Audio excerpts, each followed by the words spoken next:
Hello everyone. So hello to the ones who are here in the class and hello to the ones who are watching this session online. So in the previous session we saw the union government and state administration, and we saw the highlight topics and how to actually interpret them. The idea that the unity integrity should be the first thing, and linking them with the union and state administration, the federalism aspect, why the PMO is so strong and why it is correctly so strong, giving the rationale of the NPM, etc. Today let us move to a very important unit, that is the district administration. Now let me set the expectations. I will not be getting into what is a collector, what is a tehsil, what is a district, etc. Those aspects are known, right? I will be looking at far more analytical aspects. One thing that I want to bring to your notice, which some of you probably know, but we will have to link it very strongly with units like civil services, if I talk about within the paper 2, with units like development dynamics in paper 1, all your theories which are there. So that is something which is needed as part of this unit, because we link the office of the district collector in all these lights, and that is one of the aspect. Also the concept like neo-localism. Now whenever you link the concept like neo-localism, previously also while dealing with paper 1, I have talked about how we can link it to NPA, NPM, PCT, right, CPA, new CPA, governance, good governance, etc. So it will require that sort of a backbone. Also a critical aspect which I hinted in the previous session itself was the union state local relations.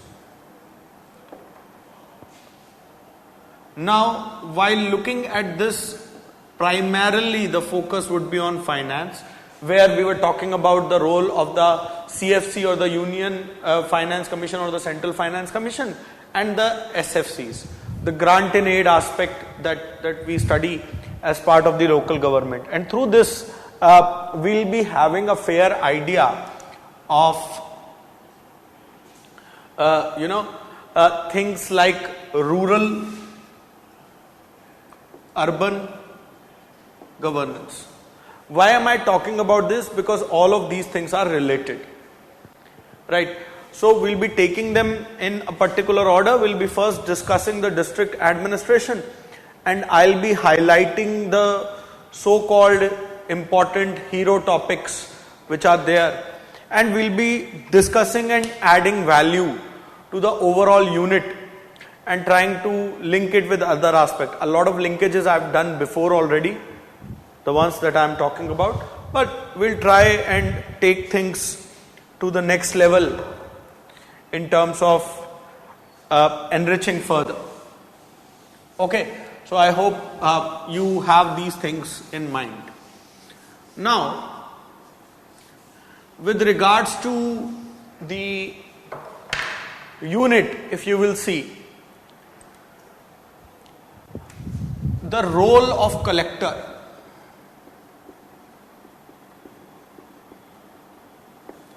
becomes very important. See how the questions are coming. The separation between regulatory and development functions in many states has not only weakened the district collector but also development administration. So something that I talked about the office itself and linking it with DA. Now please understand, and the suffix says critically examine the need to relook at this policy. Whenever we are looking at DA, we will have to bring in conceptual elements of the features of DA, the challenges, etc. And you simply have to typecast them with regards to the collector's office and administration in Indian colors. That's it. Okay, so since we have a very strong understanding of DA and we spent a considerable time on it, I hope this would be an easy catch. Because through concept you will link. It cannot be generic. The district collector is one of the most important offices, this and that. It should be very specific. Second, the concept of neo-localism is related to emerging nature of relationship between the state governments and the local governments. At the heart of it is the state and local relationships. Next. Now this is something that is coming it as an abstract or contemporary area. So you will have to keep your tabs on what is in the news. For example, this was in 2017. Digitization of land records is a necessary but not a sufficient precondition for ensuring transparent district administration. So whenever we are looking at district administration, we will have to look at efficiency, effectiveness, transparency, accountability,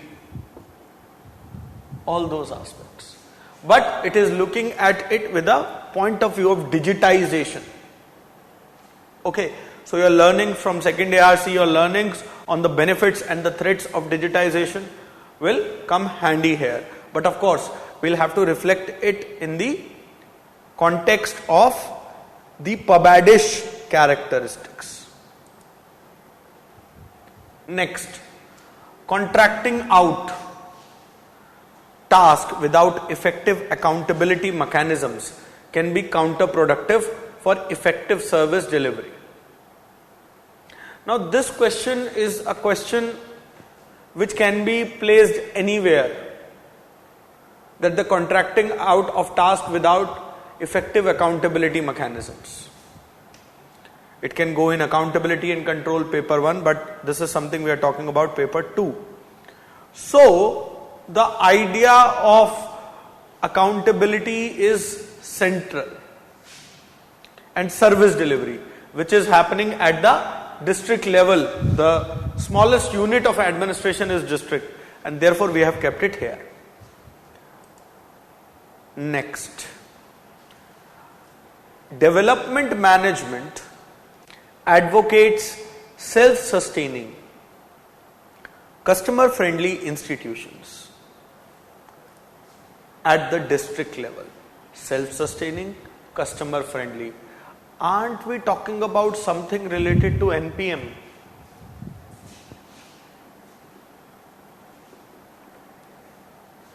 Right? So this is how you will have to think. Then, climate change issue posed the new challenge for district administration to be proactive. Again, something related to climate change, digitization, linking the contemporary aspect with the digitization, with the district administration. Next, it is observed that non-functioning of district planning committees is preventing the convergence of rural and urban planning needs. So, the planning and institutions were at the district level. Now, this is something that you could have put in the plans and priorities unit as well. But since the idea of this question is so closely wedded to the idea of district, and therefore the district planning committee, therefore I have kept it here. Next, the office of the district collector has merely become a bureau of funneling government schemes, collecting statistics, and an officer on attendance for unending VIP duties. Critically examine its role in the light of the recommendations of second ARC. So it is giving you something which is concrete, second ARC. It is giving you that. So the role of collector, positive, negative, issues, challenges, solutions. So that's the first homework for the day, that I want you to draw a comprehensive write-up with examples, issues, challenges, what are the features, how it has evolved, etc., everything. Be it 3 pages, 4 pages, 5 pages, 6 pages, 10 pages. Do it. And this exercise will help you. Draw the interlinkages with paper 1 as well. Okay? Next. District administration is the most important unit in governance. Most of the central and state government schemes and programs are directed towards the district administration. In this context, discuss the challenges and problem posed to the district administration. Now you see, this question was asked in 2020. The previous one was asked in 2019. But the subject matter of these questions are going to remain the same. It is exactly the same, if I may dare say so. Next. At district levels, police functions under the overall supervision and control. Police functions are under the overall supervision and control of the district magistrate. Comment. So the benefits, the drawbacks. Okay. So this changing role of collector, again the role of collector is at the highlight. Next. The union government develops and practices strategies to administer increasing number of existing local government services by sidelining local initiatives and discretion. The top-down approach. So you will give the solution in neo-localism, democratic decentralization. So be careful of these concepts like democratic decentralization. Neo-localism is something that I have mentioned. Also, bottom-up governance, participatory governance, all of it. Next, again district collector. District collector is the most important functionary in the district administration in India. In light of the above statement, discuss the multidimensional responsibilities of district collector in affecting coordinated development administration in India. Again, just like the question we took up in 2016, the development administration has been linked. Next question. Office of the district collector admirably survived the changing times from colonialism to present times. So, the evolution of the office of district collector. Then again, they have referred to DPC, district planning committees. 2022, despite the constitutional status, the district planning committees remained a non-entity in preparation and implementation of plans.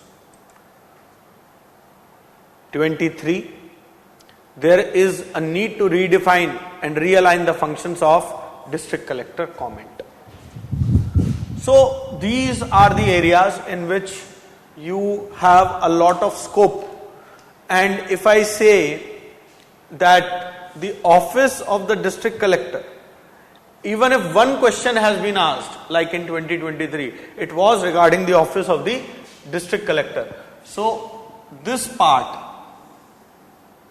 is of the utmost significance, because neo-localism, contemporary aspect, bottom-up governance, democratic decentralization, accountability, transparency, etc. are the peripheral areas which will be used everywhere, but the question, the fulcrum will be district collector. Also, the idea of planning at the district level. These are some of the hero areas or the areas which are of the utmost importance. Now, just like we discussed in the previous session, we'll be looking at the office of district collector through various lenses, and layer by layer we will try and enrich the ideas. Okay. So, looking at the district, it is the very basic unit of administration.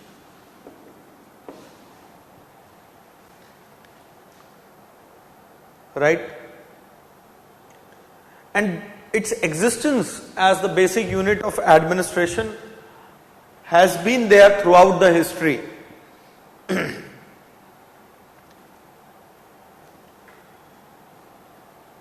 Even if you go before British, there were small units which were there, whether Mughal era, even before that, the various Sultanate period and all that.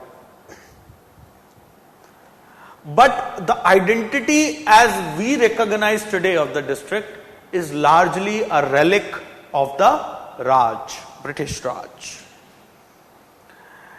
And the primary function of administration for which these units were created were the law and order, revenue, and after independence we can say largely the welfare.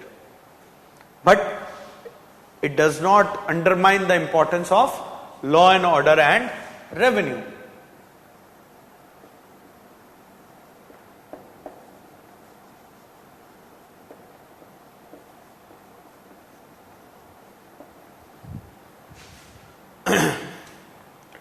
Okay? And the official which is at the head or at the apex of the administrative machinery at district level is called as the district collector. Why? Because the Britishers created this office for the sake of their primary motive was to exploit India, maximize their own gains, to collect revenue, and hence the terminology comes from the collector there. Right. But if we look at the present status, this DC or district collector or district magistrate or deputy commissioner, because the nomenclature is different in various states, is below the state government. So he is largely an employee of the state government. He acts like eyes, ears and arms of the state government. Now, it is very easy to understand how the scope of administration has expanded, and I have spoken about it, we have discussed it numerous times. So with the expansion in the scope and in line with the ongoing administrative philosophy, the role and scope of the office of district collector has also expanded. Also, they not only act as the crucial level of implementators, but also they are the levels at which the data and information is collated, which acts as an input for public policy, whether maintenance, monitoring, evaluation or planning. Okay? Because it is at the unit, at the district level, that since it's the most elementary unit, the general citizenry comes in direct contact with it. So if I say administration is the interface between the state and the citizen, district administration is at the very edge of that interface.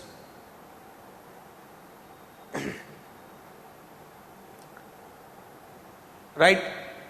So that is there. Now, like I said, the way the discipline has evolved, this has also evolved. But the idea of creating these smaller manageable units is not new. Even the Mauryan administration had grams. Okay? The several grams used to make up a Pradesh. Small group would call as Stana or Taluk. Then Adharas. The group of districts would make up Pradesh. And then the Janpada. So you see, by nature, the entire administrative paraphernalia is under the control of the district administration. By that logic, district collector. So the primary functions were law and order and revenue collection. Obviously with welfareism, welfarist function come about. With development administration, development functions come about. Similarly in the Mughal period, you had the Faujdars or the military officials. Right? So that is there. So when the British came,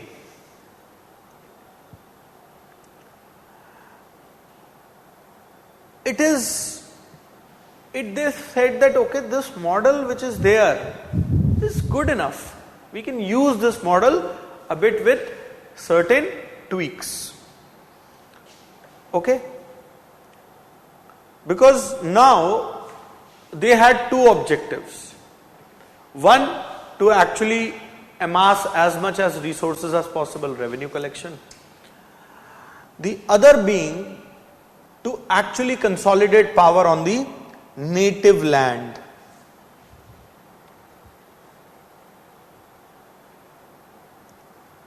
So first time the office comes into being in 1772. And it is 1786 where this things actually crystallize and the district became the basis for the administration in India, where the permanency comes.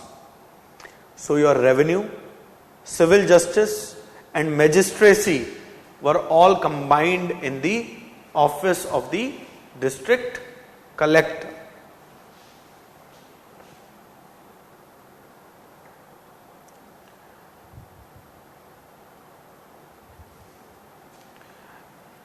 The revolt of 1857 and the subsequent transfer of power to the crown actually made district collector's office further more entrenched, and it is a unique office.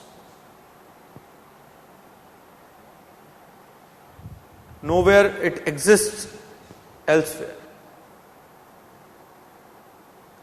And this was marked by strong concentration of power in the hands of the collector. Okay? Like I said, that the civil justice as well as the magisterial powers.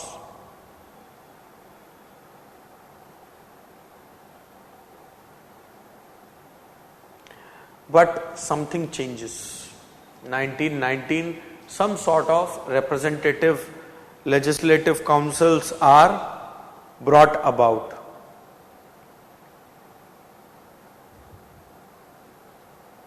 (1935) grants provincial autonomy, and this actually marked where now the collector had to work under some sort of a quasi-benevolent political master. And since the administrative machinery was ready, and when the government, Congress ministries took over, they launched several schemes. And since the civil service was retained, even in the post-independence period. The adoption of the idea of welfare state necessitated that a complete reorientation of this district administration was needed, because now the focus changed. So just like we saw the timeline of the evolution of civil services, similar is the case of district administration. Okay? Similar is the case of district administration. So you had a huge expansion in activities, responsibilities, institutions, departments, and hence the role became much more of a coordinator, a collator, not a collector. Okay? The next change comes in. So the first democratic representation idea comes in with 1919, then further by 1935. Then the orientation changes in 1947, where the welfarist ideals come in. The next change comes in when the 73rd and the 74th constitutional amendments are brought about. Because your local bodies got empowered, and hence the centrality of the role of the district collector a bit receives a theoretical setback. When we study local government, we see no, there is continued dominance of the office of district collector, and that's the reality. Now the role became restricted to a supervising and controlling authority. But the district collector continues to remain the so-called Mai Baap of the district. So, if I take this approach in line and I take modern position of district collector, so what role is he performing? Coordination, collaboration, control, implementation, directing the right man to the right job, more of a manager. So all your managerial philosophies, whether it is NPM, neo-managerialism, your ideas of leadership, contingency theories to deal with dynamic aspects, development administration, all of it links here.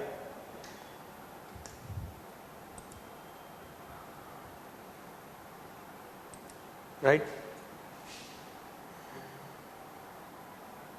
All of it gets linked here. Now, whenever we look at the district administration, there is a structure to it.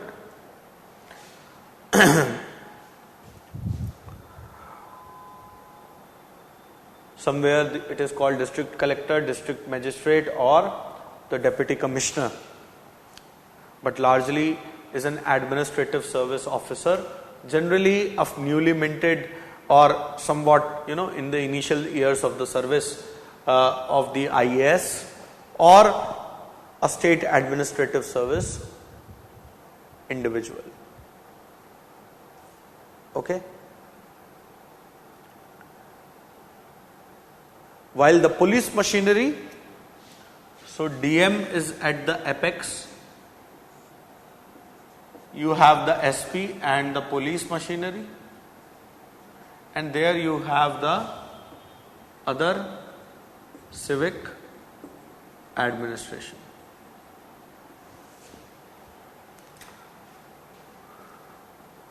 Okay? A district is divided into number of talukas.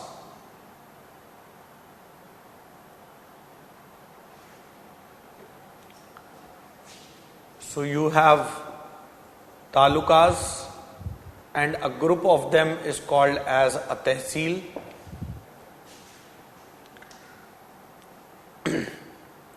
Which is headed by a tehsildar who collects the revenue and keeps the land records. They are also called as the subdivisional or revenue divisional officer. And below this you have the villages. There is a village accountant called Patwari. There is a village accountant called Patwari who acts like eyes and ears of the collector. Okay? In some states you have blocks and talukas. So there is Zilla Parishad, blocks, Gram Panchayats, and that hierarchy.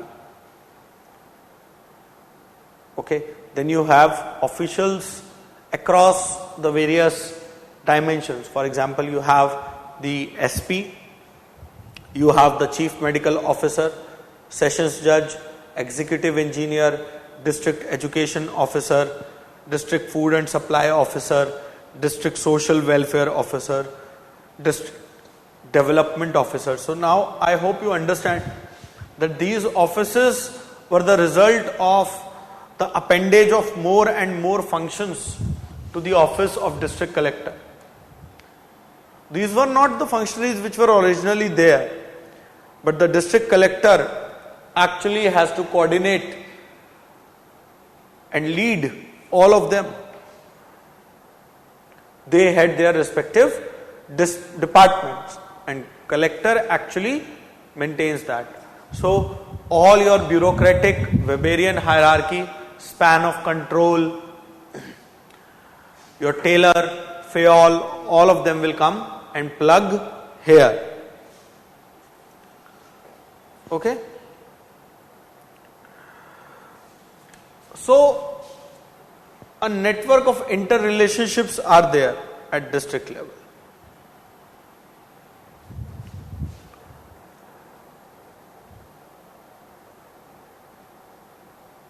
And then certain districts are clubbed into division, and district collector basically works under the divisional commissioner. Okay? So that is the structure.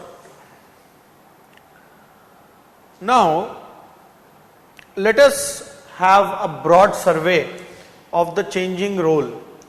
Some of the aspects I have already talked about with regards to how the roles have changed. So, prepare a short note on district collector as a development manager,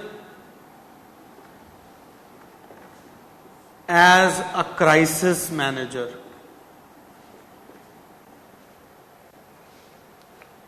okay? Prepare 150-200 words on each, because these things will be asked.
You see, the scope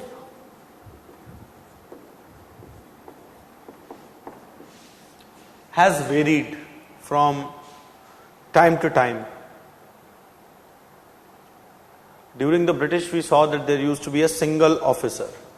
largely maintaining law and order and collecting revenue and the justice. So during British,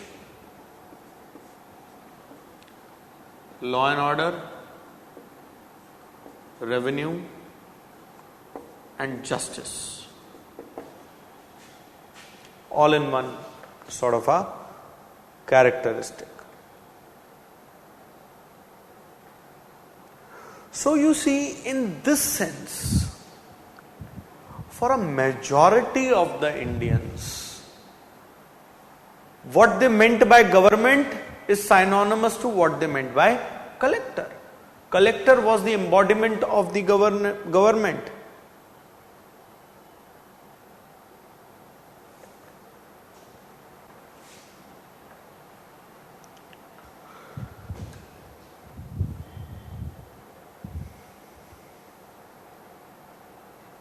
Okay?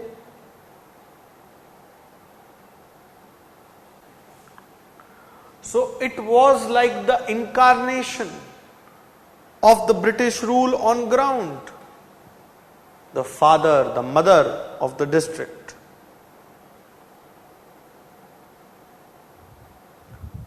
Who was trusted, respected.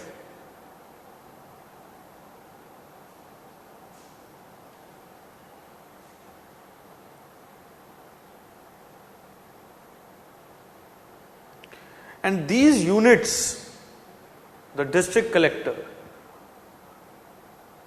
became the reason for the success or the failure or the efficiency or the inefficiency of the government. And then the district collector used to travel on horsebacks and they used to make extensive tours. So they were far more aware entities. Why am I saying this? Because we will have to give it to the British that they did establish a good structural administration. They devised a very good tool.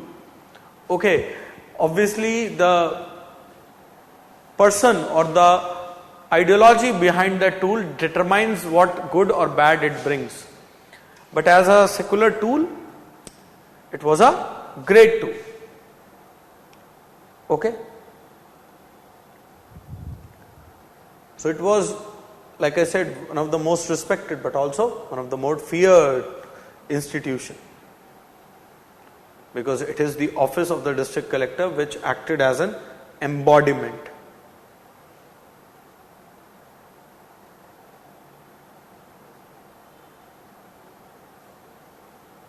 Okay?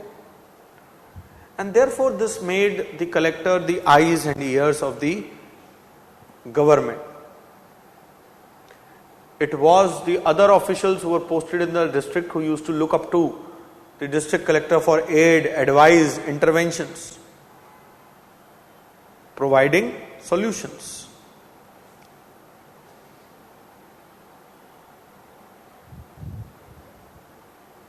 Now, after independence,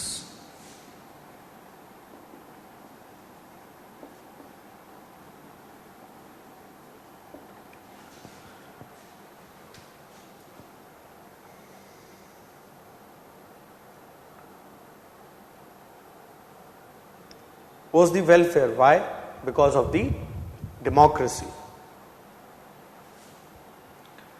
Many attempts at decentralization, increasing development responsibilities, and most importantly, the rise of the popular or public consciousness.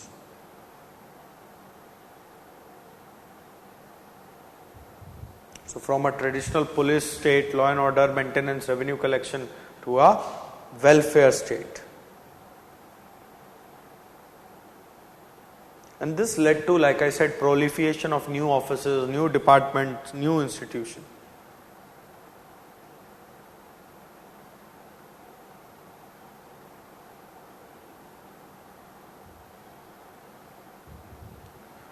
But there are two things. So, like I said, mostly the young officers are made the district collector.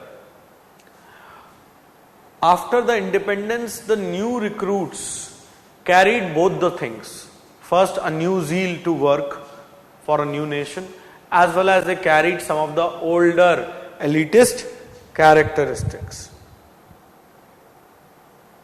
If you look at earlier in the initial years after the independence, it was merely a change of the government, but the mannerisms, the social strata from which these people were coming were largely the same.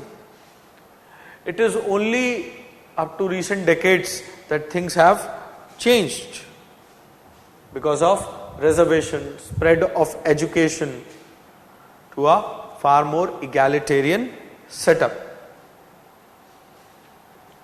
Right? And hence they are able to better identify with the problems in the district.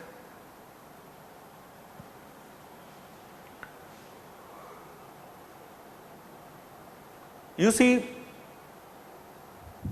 initially there was an element of distrust after independence. Why? Because these were the same officials who were working as part of the British machinery.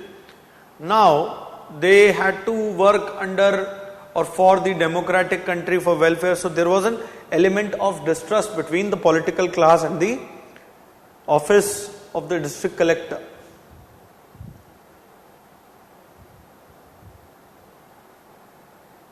Okay.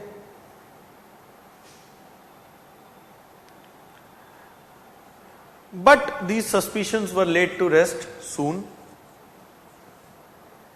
and the office of district collector got the legitimacy and continued to survive the Indian administrative system.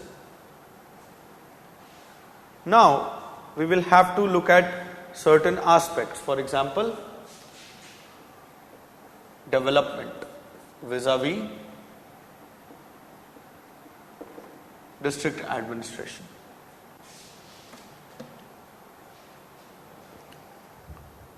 You see, after independence, many rural development programs were taken up, and these activities were rising. The first 5-year plan, 1951-52, okay, a major emphasis of their job description shifted from law and order and revenue collection to the development of human, material and natural resources. Okay. So, a promoter, a coordinator of all developmental activities. Right? So, by the time the 4th and the 5th plan came on the scene, the organizational dimensions of the district administration had greatly altered and expanded. And a new pattern of relationship started emerging. This made the district administration very complex.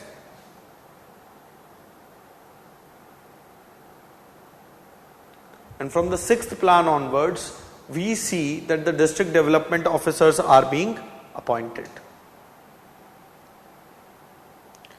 So, this is how the scope, the manner, the interaction, the office of the district collector has changed. Okay. Then comes another major paradigm shift. That is the democratic decentralization. Your 73rd and 74th Constitutional Amendment Act.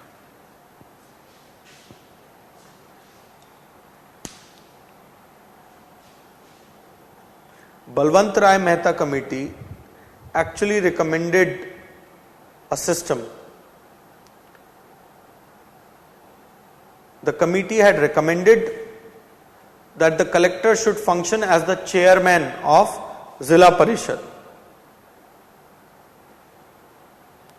But it was said that no, we can't keep collector again in the dominant position. It will not change the situation on the ground.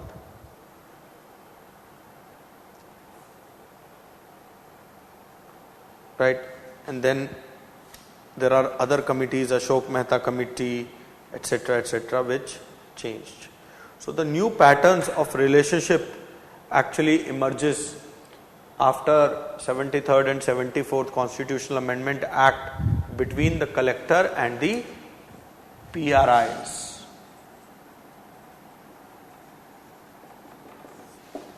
I am not getting into the district planning committees, district rural development authorities, etc.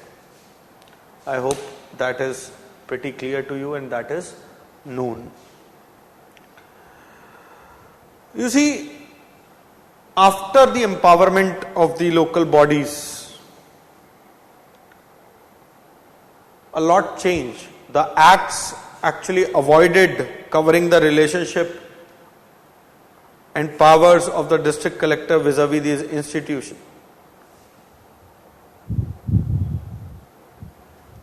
And there are varying models which are followed in various states, where in some places you have collector at a very strong footing, in other places he's been relegated to fringes. So in, for example, Bengal, there is no control, whereas in Odisha, Karnataka, Haryana, there is a reasonable amount of control that still continue to exist with the district collector.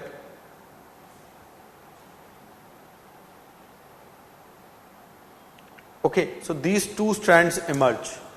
A good example is Andhra Pradesh, where the chairman of the Zilla Parishad is permitted to exercise administrative control over the CEO, who is equivalent to an IAS or district magistrate, for the purpose of the implementation of the resolution of Zilla Parishad.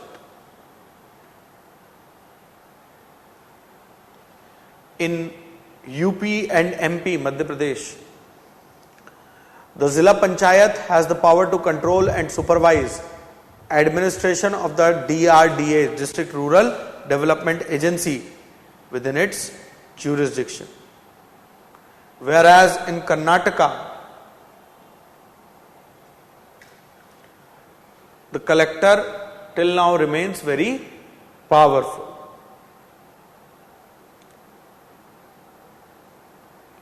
Okay? Soon the planning process was also being integrated. Right? So while it is generally believed that these amendments actually brought down the power of the district collector, the answer is not entirely yes.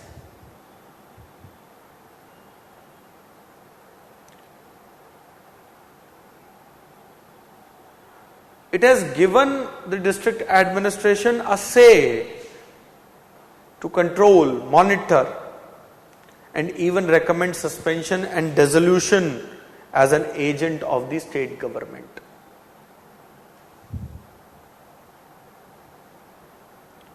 While these authorities can plan on a lot of things, and this is where you will link the rural and urban development, these authorities, these panchayats and other local bodies, PRIs, can plan a lot of things. The implementation lies with the district collector.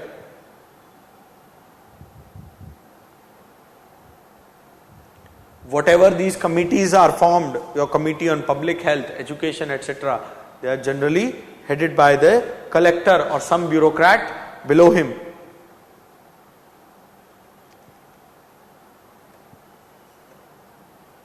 Right? The second ARC actually envisaged a new role vis-a-vis the panchayats. The commission observes that the office of collector is so overburdened with so many responsibilities, head of committees, this and that they themselves did not know how many committees, how many meetings they have to preside over. Why? Because the functions were given like that, where the roles were not defined well. They lacked the clarity.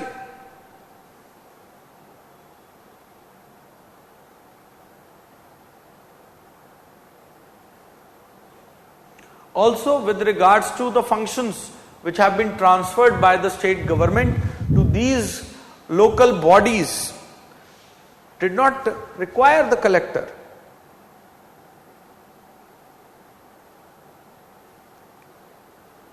Okay?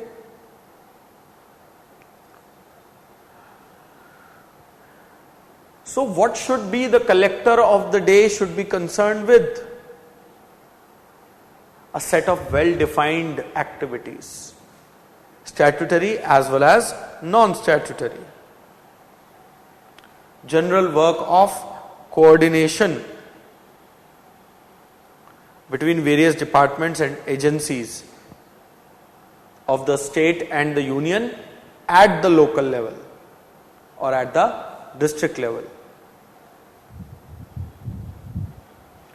Till that time only, when the offices or when these institutions actually truly emerges as district governments, as the chief executive officer of the district council.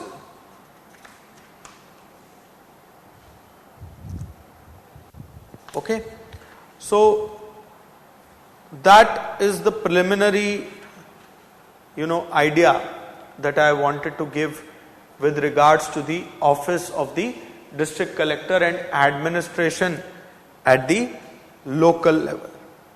Now, to add to this, let us get into certain aspects with regards to topics like democratic decentralization or the decentralization of administration.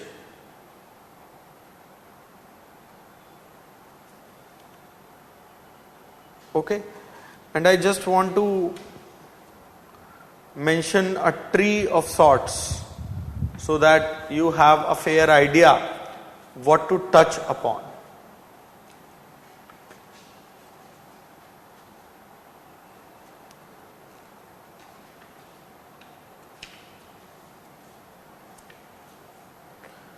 With regards to the urban, local or the Panchayati Raj institution.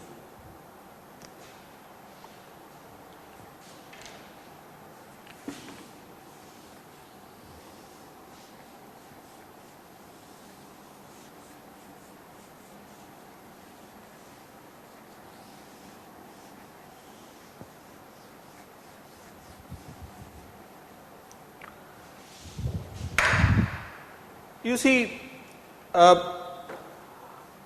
participation of people is very important, and through this we'll try and arrive at the idea of rural and urban governments, though I have hinted that. The participation of people makes democracy more meaningful, more alive, more functional, more real. Okay? While the original constitution devised a system where there is center and state governments, that was certainly not enough. And there was this DPSP, that the state should take steps to organize village panchayats and endow them with such power and authority that as may be necessary to enable them to function as units of self-government. And this clearly highlights the vision of the constitution makers towards the decentralization.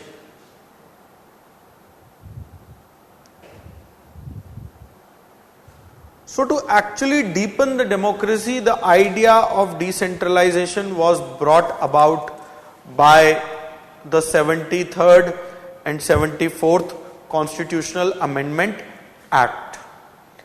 I will not get into the act themselves. Their features.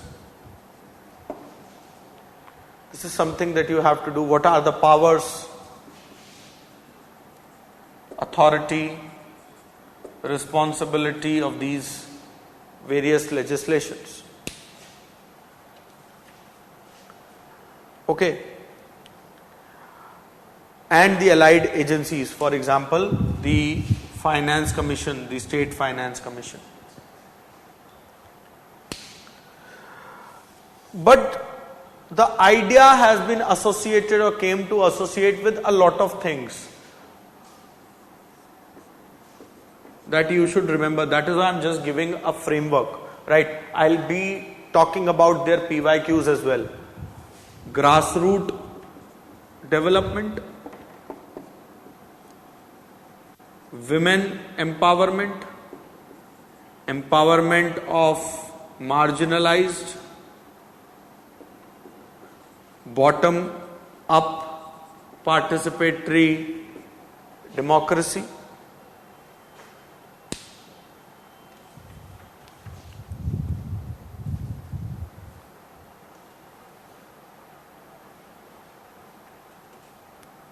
okay. So these were the ideas that were actually at the heart of the project of decentralization. Now, if you will look at the issues regarding the urban development, rural development, you will find that issues have overlapping. Largely, you will see that there are issues of funds, functions, functionaries, and functionality.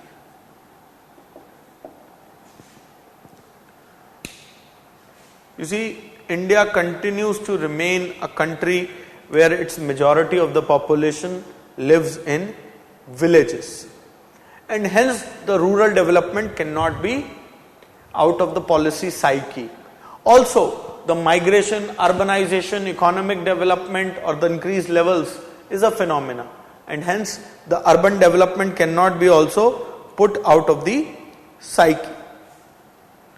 Okay. So I will not get into which parts were added.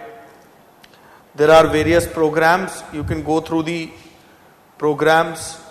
Manrega, Pradhan Mantri Gram Sadak Yojana, etc. That is something I'm not inclined to go into.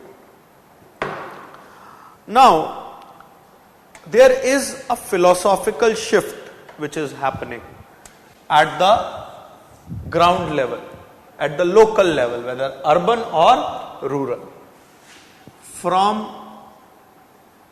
government to a governance orientation in the present times. Okay? So, local level governance is the process of governing at the cutting edge level,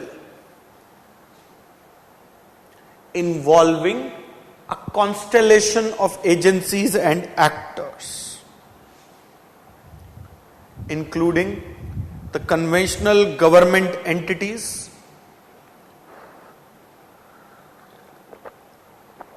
non-governmental, quasi-governmental sectors, civil society, businesses, etc.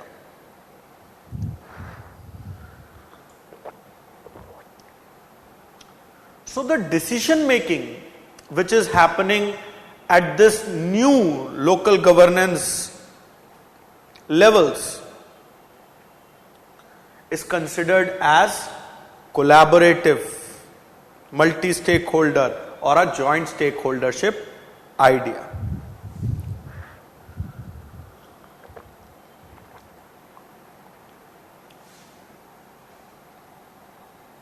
So, the local government was a very legalistic, ritualistic, formalized setup, whereas this new governance is a far more liberal setup.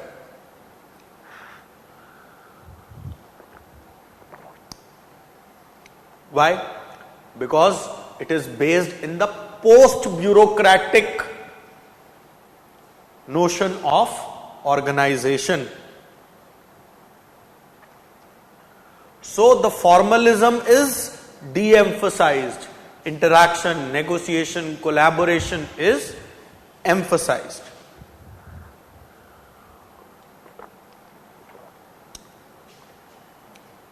Where the traditional local politics and policy implementation has to coexist, collaborate and compete with these new agencies, networks, organizations.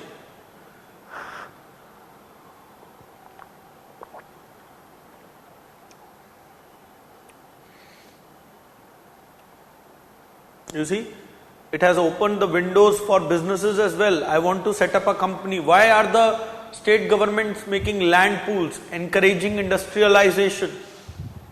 Why? Because it leads to local development as well. Roads reach, avenues for livelihoods are created, etc., etc.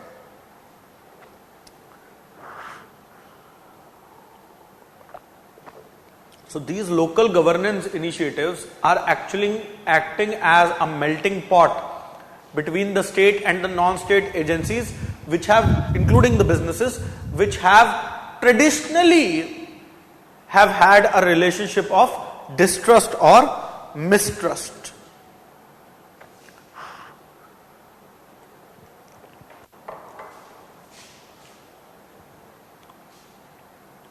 Okay? But this calls for, and this you can use in development administration as well as a changing role of collector, what he should do in terms of the acting as a development manager. And therefore, this new approach is calling for a change, the structural, procedural changes, attitudinal changes. Because the buzzwords are decentralization, flatter hierarchies, thin bureaucracy,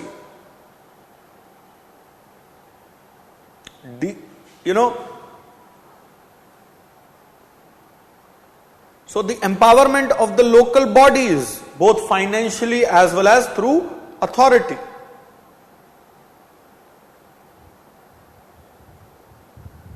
Now what is happening? Contracting out of services, performance measurement techniques, total quality management, citizens charter, so on and so forth.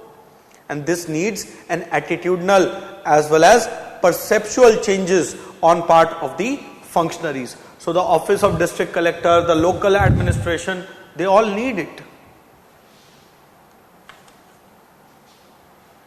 But this will take some time as the past continues to linger towards the present. There are challenges: urbanization, globalization.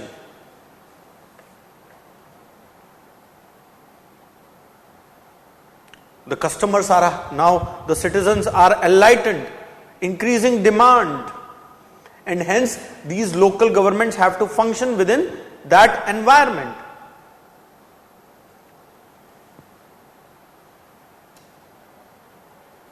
Okay? Also, write down certain characteristics of decentralization. That this fodder will help you in the examination. You see, decentralization is both a philosophy as well as an institutional mechanism.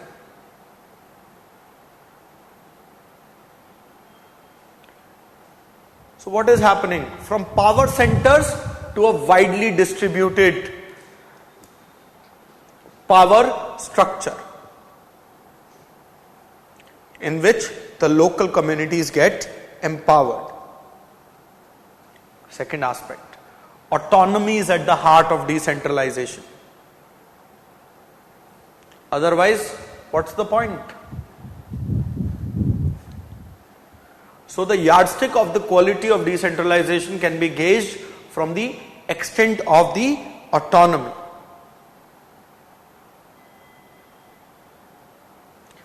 It does not have, the idea of decentralization does not have roots in a particular ideology. Both left, right and center, everywhere it is present, or everyone advocates for it.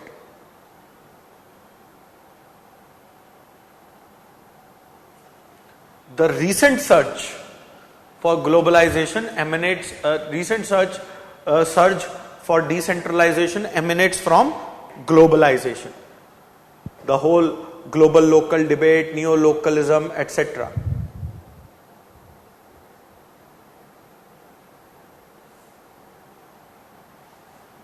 Especially this has come as a prescription for the developing world,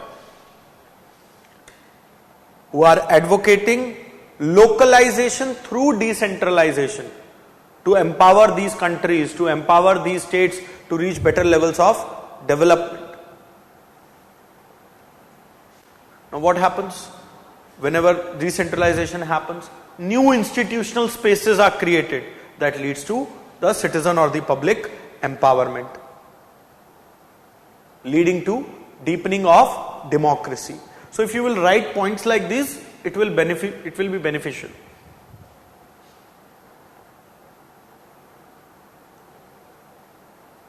Okay? It brings confidence and trust in the local people, in themselves as well as the state apparatus.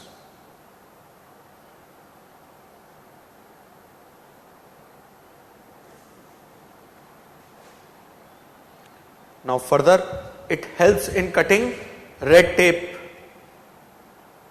in the highly structured procedures. It allows for better political and administrative penetration of national government policies to remote areas. Provide better representation to the people. Make them a stakeholder in development planning, creating alternate means of decision making. More flexible, creative, innovative administration.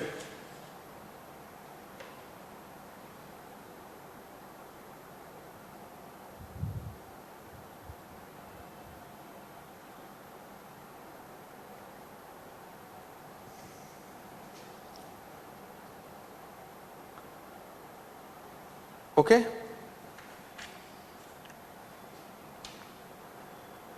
Herein now you can fit, you will get the rationale for all the committees, Balwant Rai Mehta, Singhvi, right,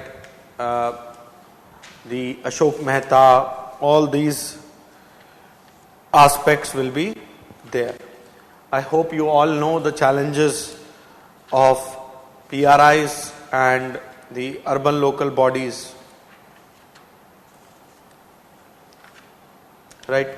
A short idea on neo-localism. A short idea on neo-localism.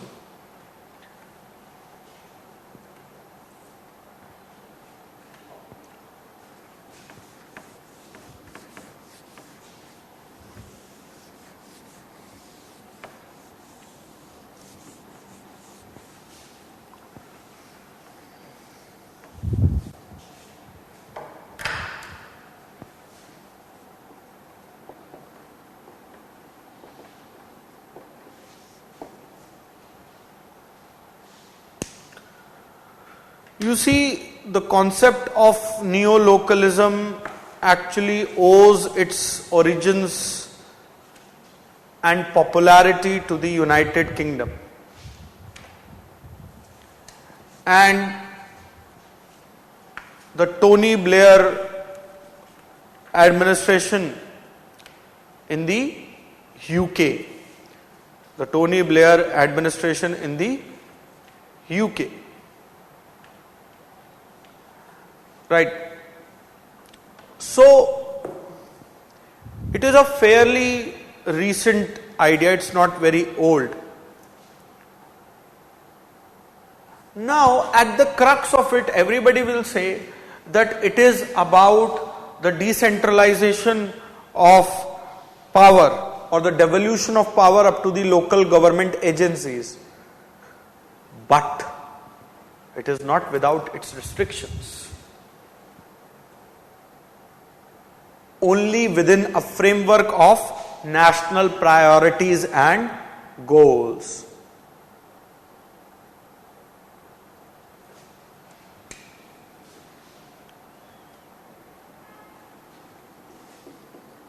So, devolution of powers and authority to the local institutions, but within a framework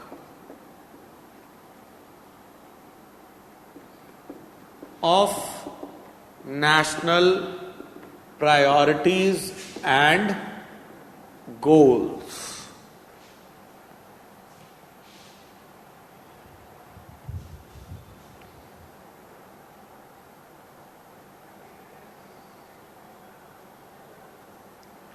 Now, the idea of localism is old, but this new localism or the neo-localism continues to give primacy to the central government. In what? In setting the agenda.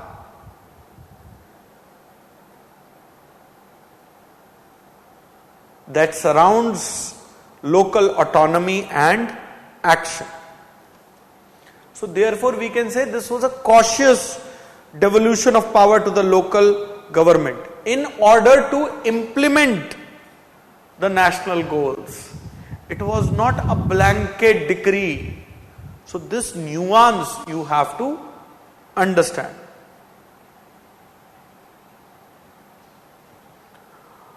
The idea was to actually provide a uniform framework and plan to the local governments throughout the United Kingdom. Goals like health, education, etc. But this idea was coupled with, when the devolution happens, cutting of some hierarchical channels as well. For example, reductions in the central government approval functions, much more neighborhood governance and direct engagement in implementing the priorities, the national goals, and the responsiveness.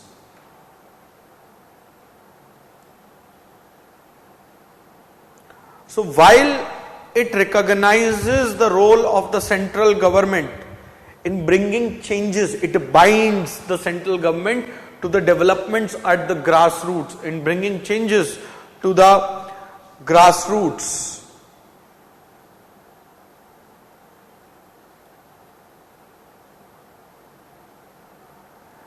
But also that besides local institutions, it will involve the local communities and voluntary agencies. So the neo-localism, why am I giving this point? Because it is often said, thought generally, that whenever we are talking about the bottom-up governance, it is not something which is looking at the pan-India picture.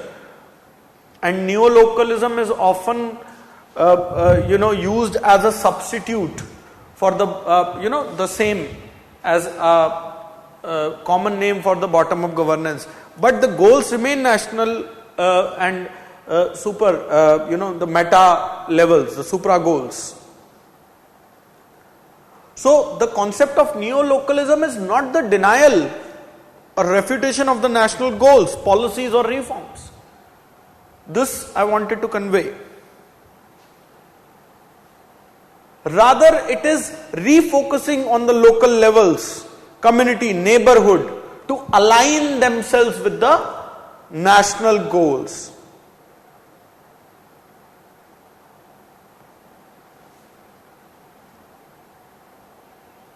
So the neo-localism was an outcome of the realization of the limits of the centrally driven policy implementation, about giving the local institution due space to operate and innovate.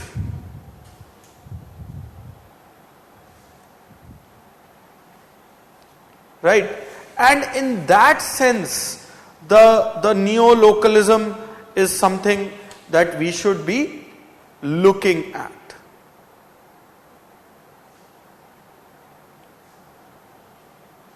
Okay?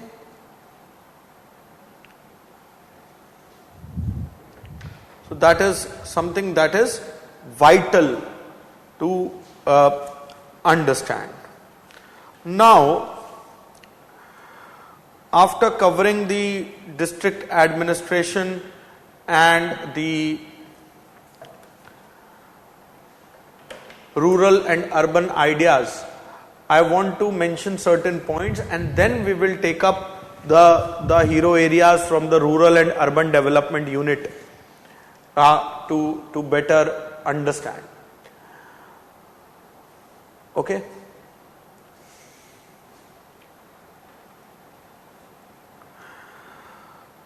So when it comes to, and these are just the pointers, when it comes to the district administration, there are regulatory functions, revenue functions, magisterial functions to begin with, as well as preventive and social functions, development functions, crisis managers. Okay? Do look at a material like Aribam or something else to mark this chronology, that from where the magisterial functions end, from where the developmental functions begin.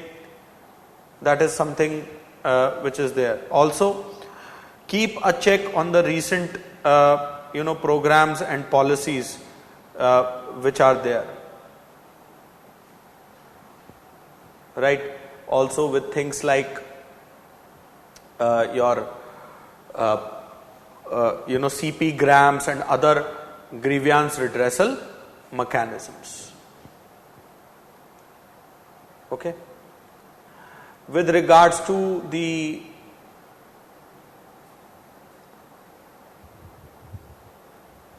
local governance, urban and rural, there are a few things that I want you to keep a note.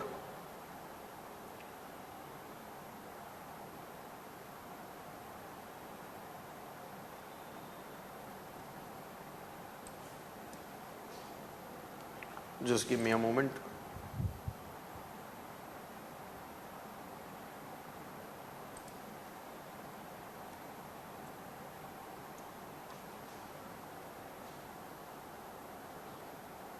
The articles of the Constitution,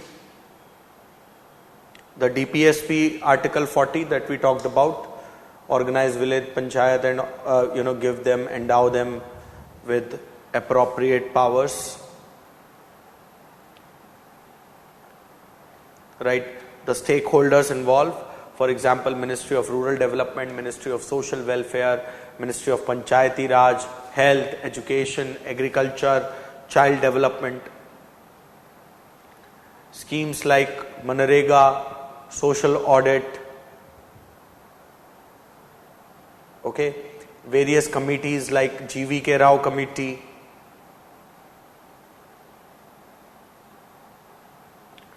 DRDAs, what are DRDAs? District Rural Development Agencies.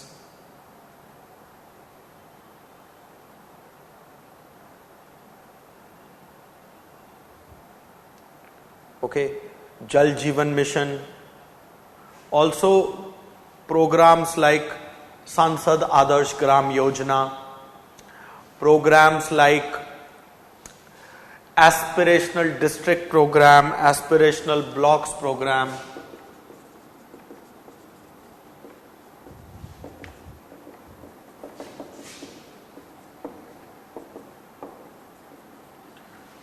because the understanding and linking these program with the context of the administration will help you provide the examples.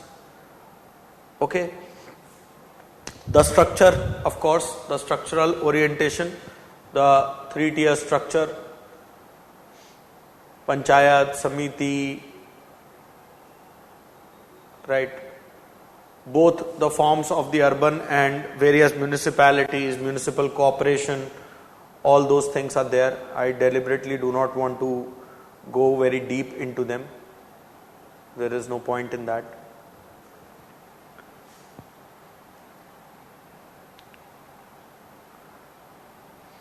Also look at the issues which are there, the fund, function, functionaries. For example, the power of taxation, fines, the personnel management system. Okay, I will talk about the personnel management system a bit here because that will link you.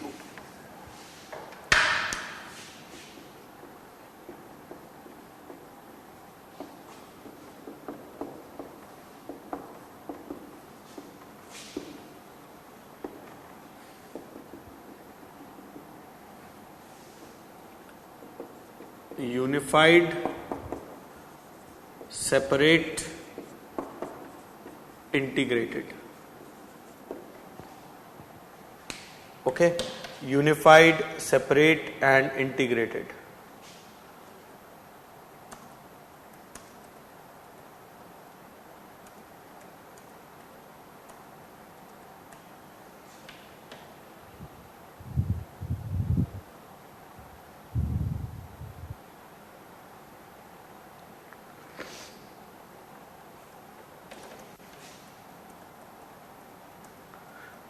You will find that at multiple places, multiple systems are in place. Okay. Multiple systems are in place. So the unified would mean that there is a common cadre. For example, there is this state and multiple local governments, urban or rural. So there is a common cadre. Separate would mean that every local body will maintain its separate personnel. The integrated would mean that there is a common state and local level cadre. Now the moot point is how the personnel are arranged structurally. Their transfer postings, the common training, common capacity building, sharing of resources, practices, standards, these things will matter. Okay, and that is basically at the heart of the personnel management. Similarly, keep a track on the accounting and other aspects. For example, the maintenance of accounts. So link it with the post-decorp elements, sector specific budget monitoring, right, all those things.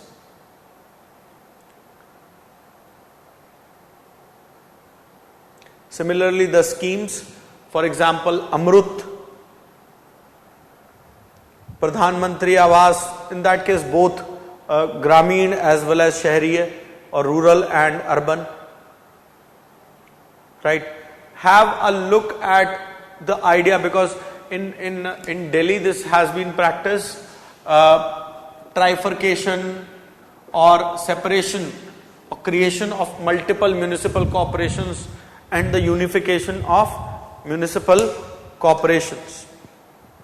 Okay, some of the reforms are there which I will talk about when we will discuss the second ARC.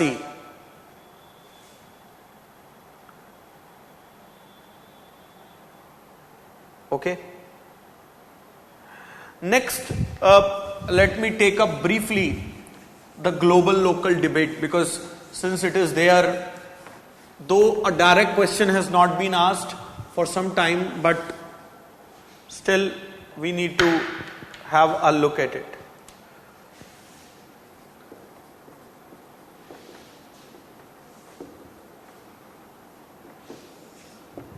You see, this emerges in the context of liberalization and privatization, which was also happening in the light of globalization. Okay? So while the world was coming together, more exchange of personnel, information, trade, dependencies being created because of globalization, the other factor was the clamor for the localism. So one was a conglomerator, other was a segregator. Okay. And these ideas may, on the face of it, the global idea or the local idea may seem opposing to each other. But in reality, they cooperate to bring about a new world order.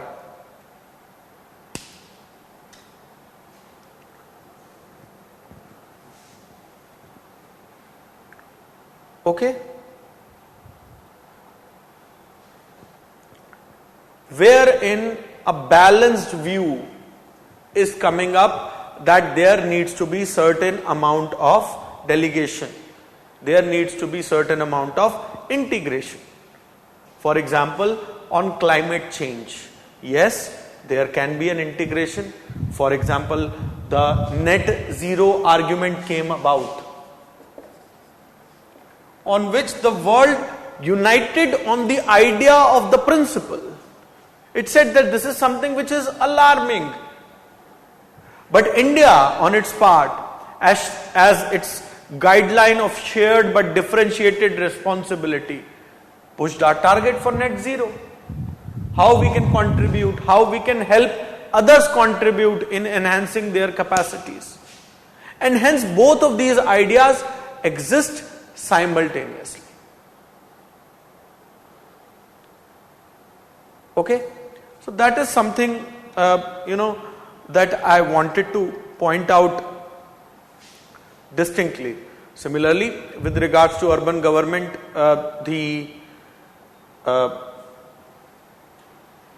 smart city, sustainable cities, these kind of arguments are something which is needed. Now, as a final dose of glace with regards to the district administration,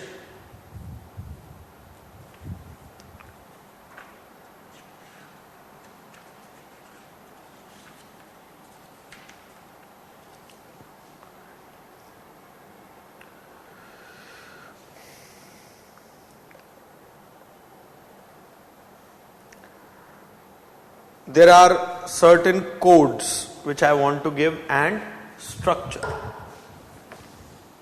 Just a list of facts which will help you.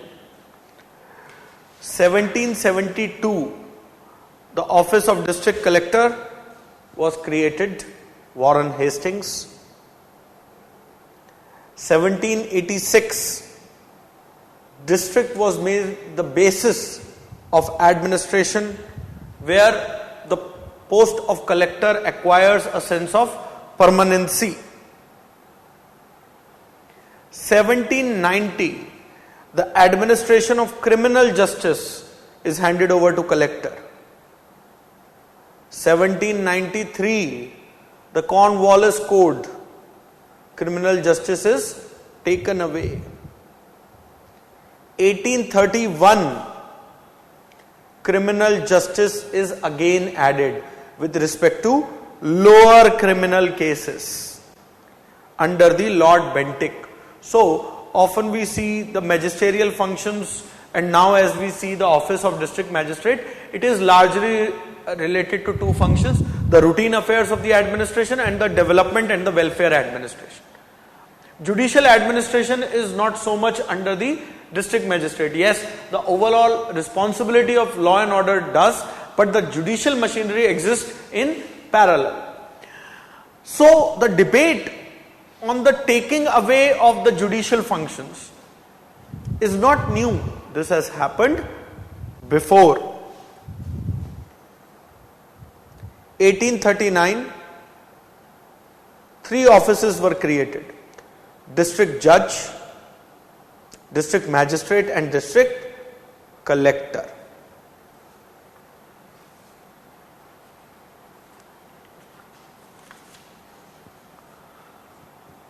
Okay.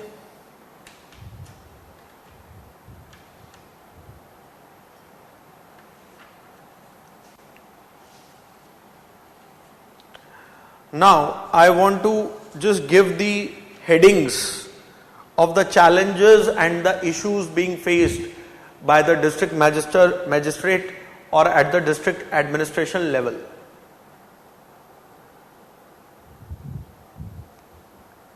Immense responsibilities, limited resources. Immense responsibilities but limited resources.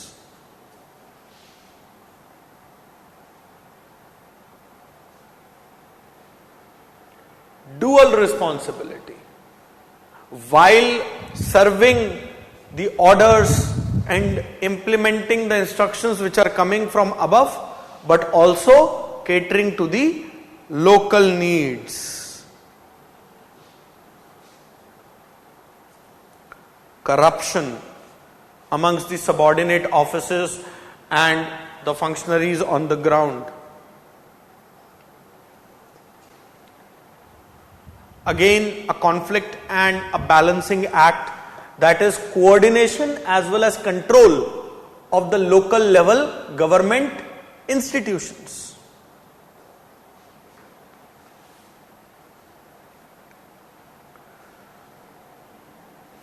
Short tenures and frequent transfers.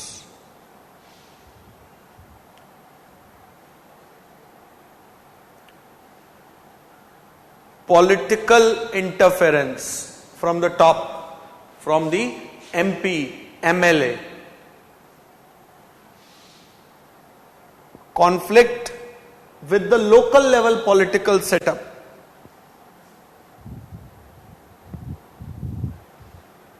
And therefore this has developed into a cozy nexus with, let us say, local politicians, local businesses, and has led to a development of a sycophant culture, sycophancy.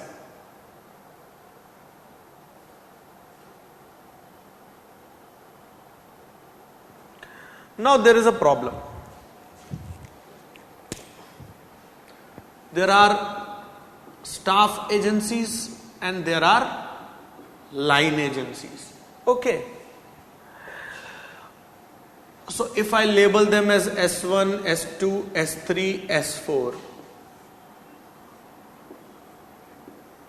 up to so on up to Sn, and they have an L1, L2, L3, L4, Ln. At the district level, the district magistrate is the coordinator. You see, he is the coordinator, facilitator. He has to look at implementation of all these line functions. There are parastatal agencies, boards, Jal board, Bijli board, this board, that board.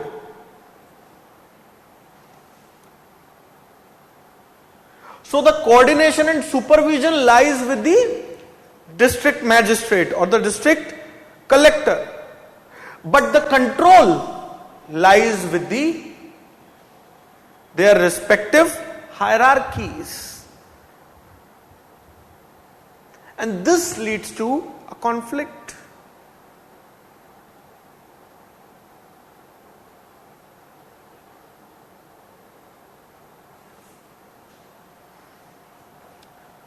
colonial mindset, my baap attitude is a problem. Frequent transfers, lack of security of tenures disrupt the work. And there is a conflict with another institution, the district SP. Same exam, just a rank here and there. While the overall responsibility of the law and order rests with the district collector, it is the SP who heads the police force at the district level. And of lately we have seen multiple cases where the SPs have started questioning the wisdom of the collector.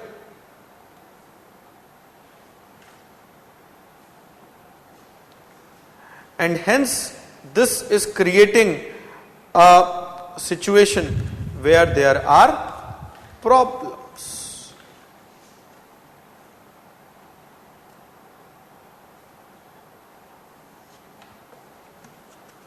Okay.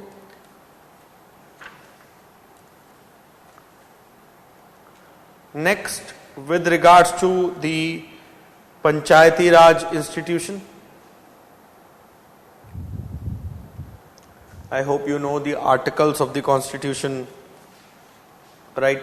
But it is important to note that as part of the 73rd and 74th Constitutional Amendment Acts, there are certain mandatory provisions and certain optional provisions.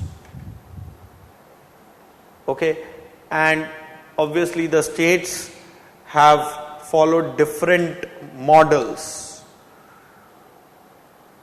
for that. Let me identify some 20-30 problem areas for you. Okay, so that will help. The first thing is that the actual decentralization hasn't happened. The powers have not been given.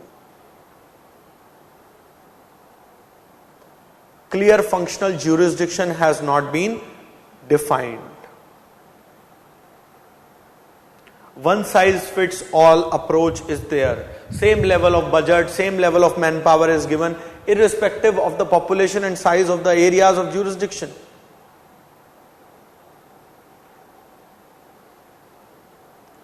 While the 73rd and 74th Constitutional Amendment Act have provided for decentralization, but was the ground prepared? Were the people trained? Were the mass sensitization happened? That is why you see phenomena like Sarpanch Pati, Panchayat web series.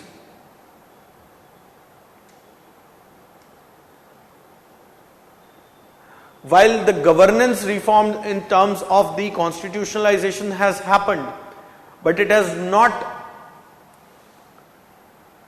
matched by social reform, land reforms, legal reforms.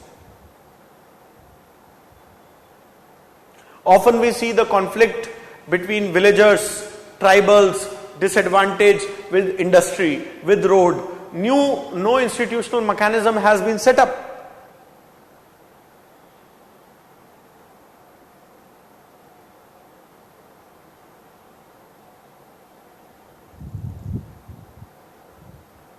The idea of decentralized planning is a misnomer because everything is decided from the top, or whatever comes, it comes in the form of grant in aid. So, no local level financial autonomy. The bureaucratic interference by CEOs of Zilla Parishads. Powers of taxation, finances I have talked about. The lackluster functioning of State Finance Commission.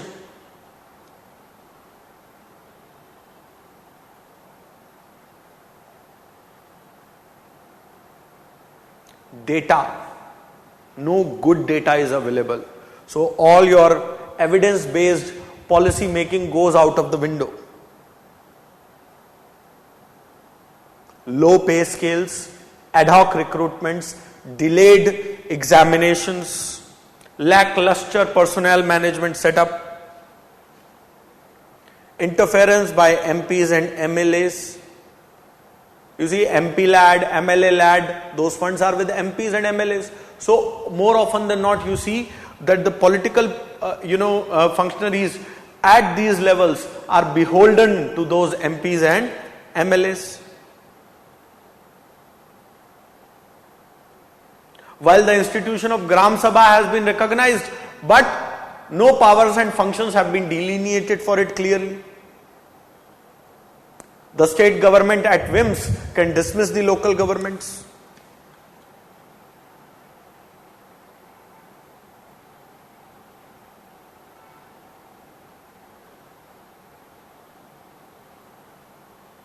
Therefore, you see, at the local level where primordial caste and non-institutional affiliations amongst the population are very rigid, it leads to nepotism, despotism.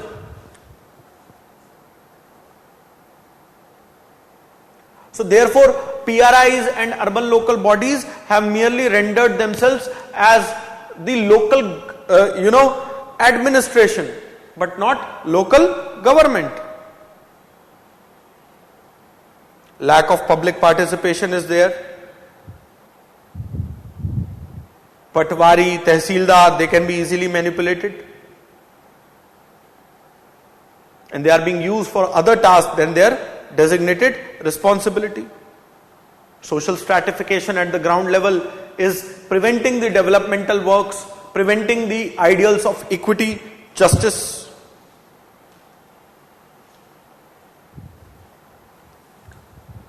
So all those things are there.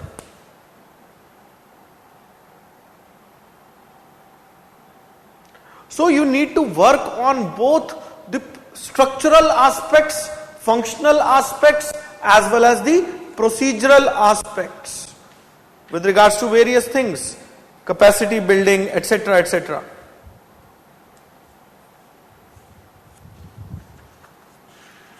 Similar is the case with the urban local governments. Right. Now, let me actually go through the PYQs of these two units to identify the key areas for you to focus. In general, I have tried to cover the 3 units of district administration, the important areas, as well as the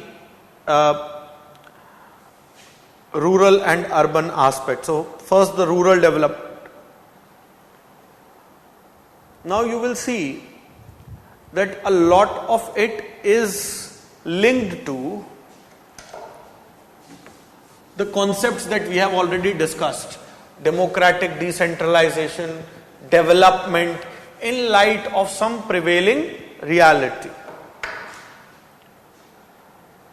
The goals of good governance will remain utopian if local governments responsible for providing basic services directly to the citizens are not empowered as mandated by 73rd and 74th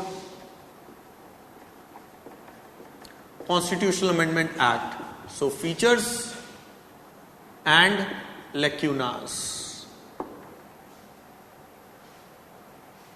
Critically evaluate the status of the empowerment of local bodies. Objectives of fiscal devolution to local bodies is mandated by 73rd and 74th Constitutional Amendment Acts has been derailed by actual working of State Finance Commission. Effectiveness of local self-government institutions is hampered due to the lack of capacity building of elected representatives. So issues related to training and capacity building, both for functionaries and representatives. This question was about representatives, but there will be questions on functionaries as well. District Planning Committee has been the weakest structure in the local government mechanism. So again, the DPC, along with it, I would suggest that you look at DRDAs as well, District Rural Development Agency. The institution of Gram Sabha has very little connection with Gandhian spirit of direct democracy. So, Gram Sabha. So, the structure, Panchayat, Gram Sabha, Panchayat Samiti, Zilla Parishad, etc. The government next door is the government that matters for most of the people. Discuss the statement with special reference to values of local government. So, the democratic decentralization. The values. Rural development programs have failed to effectively address the problem of small and marginal farmers. So, the programs, issues, impacts. Evidences suggest that the dream of deliberative democracy could not be realized in practice at the grassroots level. Evaluate the impediments in the functioning of Gram Sabha. All weather rural connectivity scheme to even unconnected rural habitation has potential to transform rural economy. So abstract questions, but you will have to look for PABADish element, control, supervision, jurisdiction, planning, budgeting, organizing, coordination. Bring in these elements. Otherwise, it's GS paper 2. Okay, if you don't bring those elements. Panchayati Raj institutions are still plagued by state control and domination of bureaucracy. Structural flaws, procedural flaws, institutional flaws, those are there. Despite constitutional provisions for representation, the voice of the weaker section is not having desired impact in the realms of Panchayati Raj institutions. Critically examine. Okay? So like I said, Sarpanchpati, the discrimination at the social level, social stratification. No rural development strategy can succeed unless it is complemented by appropriate Panchayati Raj institutions. So, linkage between strategy and institution. So, herein you can use neo-localism. Rural development programs are designed to facilitate multifaceted growth of rural poor. Evaluate the role of some key rural development programs in this context. Jal Jeevan Mission, Manrega, etc. The main objective of PISA, read this act, PISA, is to enable tribal society to assume control of their livelihoods and traditional rights. Critically examine the implementation of these rights. Post-amendments, post-amendment period, panchayats have become a platform for competitive politics, but could not emerge as an agency for planning and service delivery. Same development related aspect. Mission Antyodaya strives to realize the vision of poverty free India. Shyama Prasad Mukherjee Urban Mission is a cluster based approach covering rural development efforts of different departments of the government. So in 2023, mind you, this was of 40 marks, out of which 20 belong to the contemporary aspect, the Shyama Prasad Mukherjee Urban Mission and Mission Antyodaya, right? And then the conceptual question on competitive politics, but failure to emerge as agencies of planning and service delivery was there, right? With regards to the urban aspect, the urban local government. Now this is getting interesting. This is getting interesting in the sense that when you will see the urban component, it is also coming largely in the lens of or with the lens of the programs and policies. For example, neighborhood management provides an appropriate global strategy of dealing with social exclusion in the urban development scenario. Now this is a very broad question. Neighborhood management provides an appropriate global strategy for dealing with social exclusion. Okay, this was asked in 2018. Neighborhood management would entail neighborhood availability of various public facilities. Why am I describing this? Is for the fact that it's a bit of a higher order. It is not just neighborhood management. Take this as neighborhood within bracket NPM. Just like in mathematics, we used to assume let x is equals to 100. Similarly, in places like this, you should know what to assume. Now see the next question. The disempowerment and depoliticization of urban local government has happened in multiple ways. Disempowerment and depoliticization. Okay. Next, the concept of new localism arrangement may defeat the very purpose of local self-government. So, a critique that the agenda is still central led. So, that part will come here. Do you agree? Justify. Next is urban local governance is perpetually affected with lack of financial autonomy and starvation of funds. Issue of funds, functions, functionary. This question is talking about the issue of funds.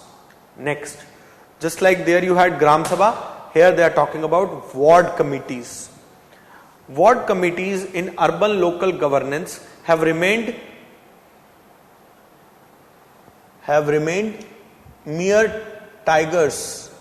The ideal of realizing effective people's participation in collaboration with local functionaries is still in the pipeline. Evaluate the gap and the practice. Paper tigers, not more tigers. So similarly, like we were talking about there, the Gram Sabha, here the ward committees. Same question, the DNA will remain the same. It is just one is placed in rural context, other is placed in urban context. Next, 73rd and 74th Constitutional Amendment Acts aimed at making a third tier of government powerful and effective for democratic decentralization. Critically examine the extent to which this goal has been transformed into reality.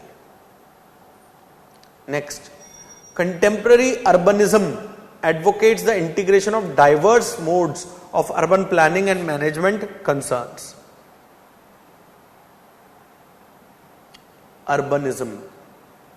Now, contemporary urbanism, it is talking about. That means you will have to reflect on the idea of urbanism. How the diverse mode of urban planning can be there.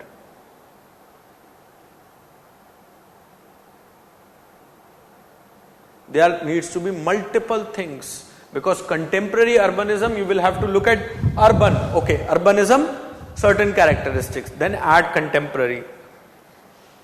Herein, you can use rigs, but not directly. For example,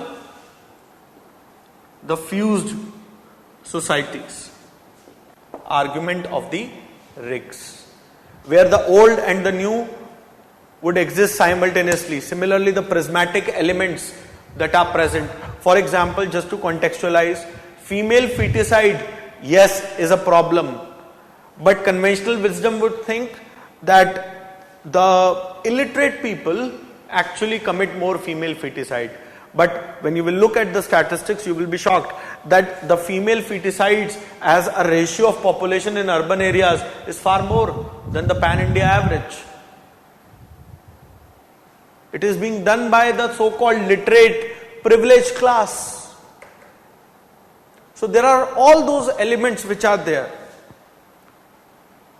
Problems of environment, traffic congestion, sustainability, work-life balance, aesthetics, facilities, infrastructure. So a lot many dimensions will open.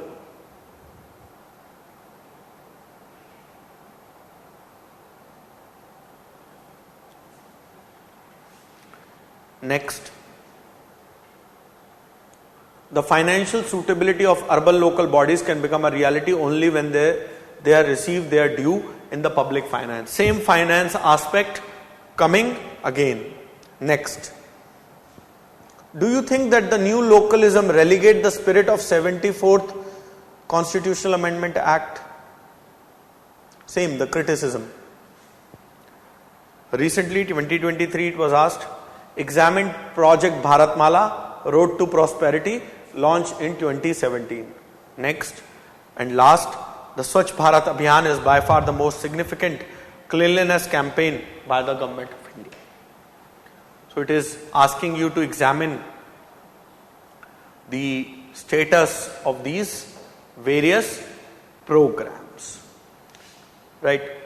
So now, if we look at the syllabus of paper 2, we have covered paper 1, paper 2 evolution, philosophical constitutional framework, union government, state government, district administration, civil services we did with financial administration, financial management we did with civil services we did with personnel administration, financial management we did in conjunction with the financial administration, rural development, urban development is done.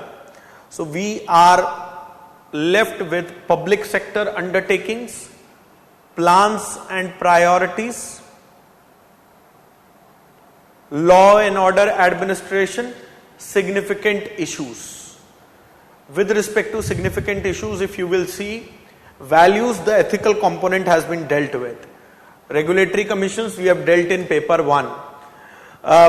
National Human Rights Commission, problem of administration, citizen administration interface, corruption, etc. They are almost taken care of. Okay.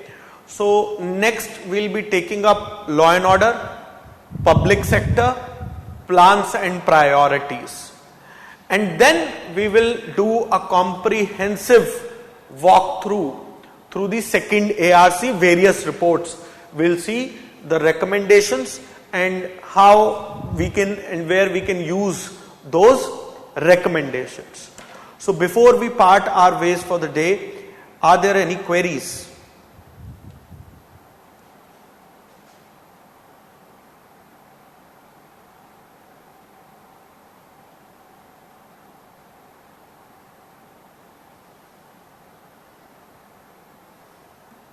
Any queries?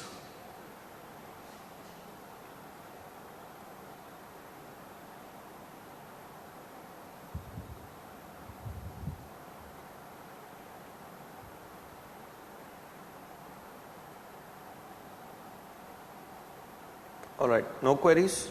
Okay then. Thank you so much.